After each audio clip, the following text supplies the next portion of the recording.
Kathy Reynolds may not be a household name, but she was a trailblazer and an extraordinary city leader. Kathy loved the city. Everything she did was about trying to make the city better in everything that she did.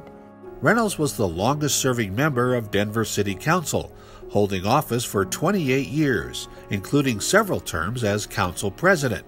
She was also the first woman to be elected to Denver City Council back in 1975, which to most people is a really big deal. I don't know whether Kathy really thought in those terms. I think that Kathy really was the epitome of a public servant. That's what she cared about. I first started covering the Denver City Council back in the early 80s after I moved here to work at the Rocky Mountain News. And so sitting in this room in the chamber over there at the press table, I would be able to see all these folks in action, and you'd form your impressions very early as to who knew what was going on and who knew how things worked in this city.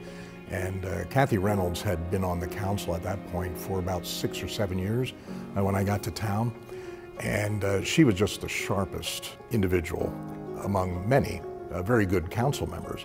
But you could immediately see that not only was she very keen on the process of getting legislation through, she knew how to do that, but she also did it with great humor and wit. I think that's what made her stand out. Her accomplishments were many and varied.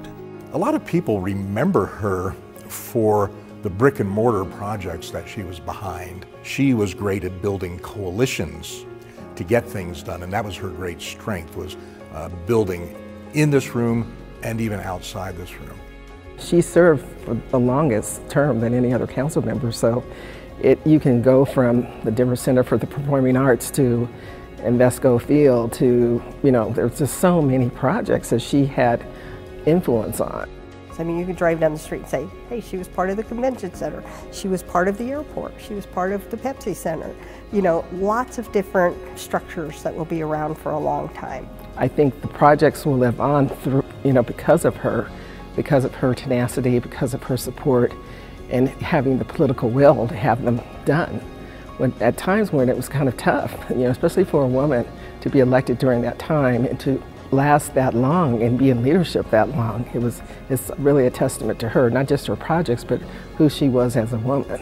Not only did she pursue and advocate and initiate many significant socially progressive pieces of legislation, like the mill levy for individuals with intellectual or developmental disabilities. We now take it for granted today, but back in the day, it was very controversial, and I think the mayor at the time even vetoed it.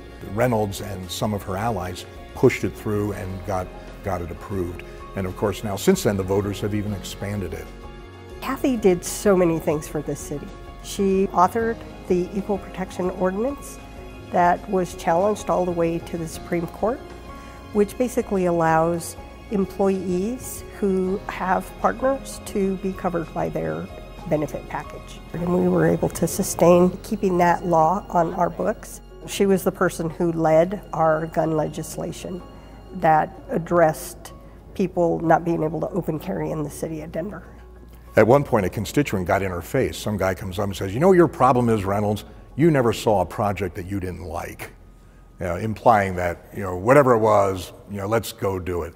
And she shot right back at him and said, no, you never saw a project that I didn't like. Kathy Reynolds passed away in 2020. Denver City Council recently honored her by naming the council chambers in honor of her legacy to the city and people of Denver. Madam Secretary, close the voting and announce the results. 13 ayes. 13 ayes. Council Bill 21-1322 has passed. It's important for people who will serve on this body years from now, so that when somebody mentions the name Kathy Reynolds, they have a way to identify who she was and what her contributions were. It's the place where she did all this work. So talking about the legacy and the contributions, this is where it all happened. And so being able, as we had thought about, do we name a building after her? Is there a park? What makes sense? Because she was a citywide council member. It made sense to do it right here in the chambers where she made things happen. When I think of Kathy Reynolds, she always reminded me of a saying that Nelson Mandela said. He said, it's always the light that brightens us, not the darkness. And she always encouraged me to go to the light. This is a woman that really has a commitment to her city. It's never been about Kathy. It's always been about the city that she loves so much. I always will be thankful to Kathy, and I'll miss her even to this day. For more stories, check out Denver's YouTube page or tune in to Denver8.tv.